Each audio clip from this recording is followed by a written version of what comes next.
করে দিবে।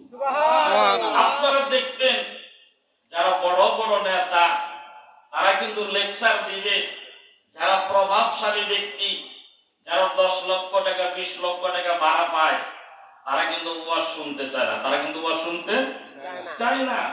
আর কারণটা কি?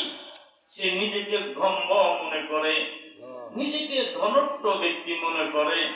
আমি কেন ওই নিচের মধ্যে বসবো, আমি কেন ওই আলোচনা শুনবো? এই জন্য আপনি জাস্টিফাই করে দেখবেন যারা ধনুকূপের মালিক, যাদেরকে আল্লাহ তাআলা ধন দৌলত দিয়েছেন, সকলেই কিন্তু মজমার মধ্যে বসে না। এই জন্য আম্মা জান বলেন, নবী আমাকে নসিহত করলেন, বলেন, হে আয়েশা, হে আমার প্রিয় বিবি আয়েশা, তুমি গরিবদের সাথে উঠা বসা করো, তুমি গরিবদেরকে মহব্বত করো। আম্মা জান আয়েশা সিদ্দিকা বলেন, ইয়া রাসূলুল্লাহ, ইয়া হাবিবাল্লাহ, আমি যদি গরিবদের সাথে উঠা বসা করি, আমি যদি গরিবদের সাথে খানা খাই, আমি যদি গরিবদেরকে মহব্বত করি, এর মধ্যে কি লাভ আছে?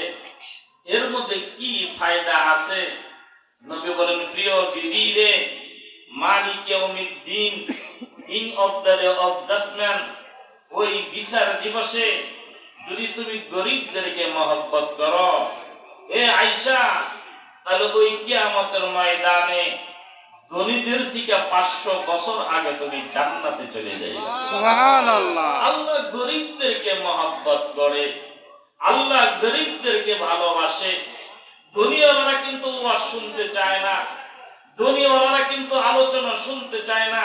তারা 5 করে নিয়ে আসবে, 2 মিনিট 3 মিনিট বক্তব্য দিয়ে চলে যাবে।